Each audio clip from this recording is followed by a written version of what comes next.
So with that being said, Wolfpack Nation, I do want to go ahead and move it here as we were planning to talk a little bit about this Brendan Sorsby Texas Tech conundrum here, but we actually just had some breaking news come in here as QB Brendan Sorsby and Texas Tech are mutually parting ways per Well, Pete Nako's reports. So Sorsby will not play college football in 2026. So wow. huge news here as we were obviously going to, talk a lot about the Brendan Sorsby news and the decision for him to be eligible and what does that mean for NCAA here. But I mean, Greg, you had obviously the facial and the audible reaction to it. I mean, how big of news is that?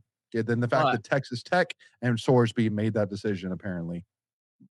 yeah, it's been all the talk for the last couple of weeks in college football. You've had everyone weighing in it on some form or fashion. You had Dion coming out and was like, "What are we even doing here?" Hmm. Um, Finally, a voice honestly, of reason. There we go. yeah, right. Like I never had Dion Sanders as the voice of reason on this topic, but he's 100% right. In any other sport, and you can go down the list, especially in baseball. You know, there's the Black Sox of like what was it, 1909, 1912, something like that. Hmm. Pete Rose. You have basketball people that have done this.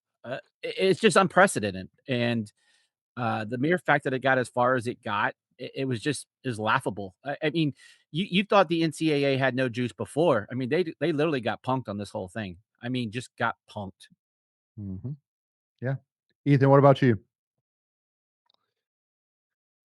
Oh man, that Where to feels start? like the breaking news. That obviously, I'm glad you caught that because otherwise I wouldn't have. But Yeah. it feels like to me like a PR move where it's like neither Texas Tech nor Sorsby want this to be the outcome, right? Texas Tech is already. I'm sure they haven't paid him $5 million, but I'm sure they paid him some of it. And they know if they're going to have a chance to win the national championship this year, they may not need him to win the Big 12, but they need him to win the national title. You need him out there. And that, any way you slice it, $5 million is a huge commitment. And so for that to either just go by the wayside to where, all right, that's gone now, or if you get the $5 million back, you can't use it, right? Like everybody's is June 15th, right? Like everybody's at their school. So um Hmm. it's certainly like this is not the outcome they wanted, but somebody, either a voice of reason or a lawyer, Deion I think it was Sanders, pressure. maybe. I think it was the Pressure, Big yeah, 12. I I think mean, that's they were all exactly what it was. yeah, they were signing petitions and they did some legality stuff to kind of get more juice as a conference. It was just it was starting to mount up to where it probably wasn't going to go the way that Texas Tech wanted in the long run. So now you just cut bait when you still have chance to, get your guy in there, whoever that is. I don't even know who I the don't know. backup is, I don't but know that guy who it would just made be. money. Yeah. So Yeah. yeah. Hmm. Yeah.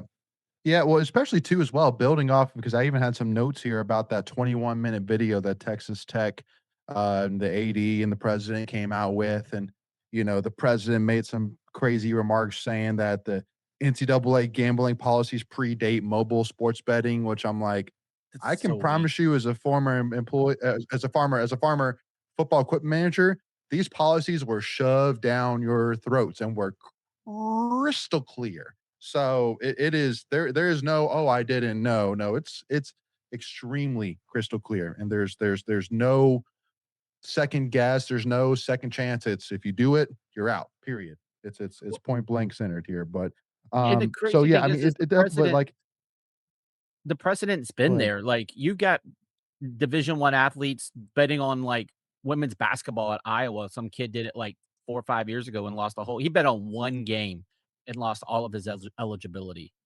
One game, not even his own sport. This dude bet on his team like almost 100 times. Just an incredible. Like Mhm. I Yeah, don't no. even. It makes no Over sense. Yeah.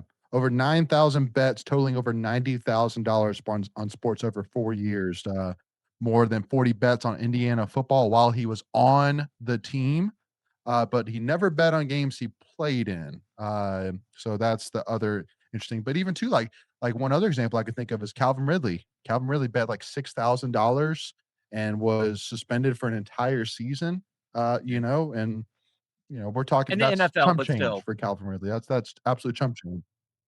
but still, but it's like, it's just, but so again, like it just goes completely against every precedent that's ever been set ever. And if this was allowed, it would have been even more of the unraveling of the just how do you even describe just like the losing of the grip of the NCAA if this was to go. So yeah, I mean, I hate it for sure, especially because now Sorsby is going to be looked at as not like a full on, martyr of a story, but it's always going to be like that story, that'll be forever remembered as like, this was when the tide could have easily moved one way or the other in a pretty significant way, depending on how things had unfolded here.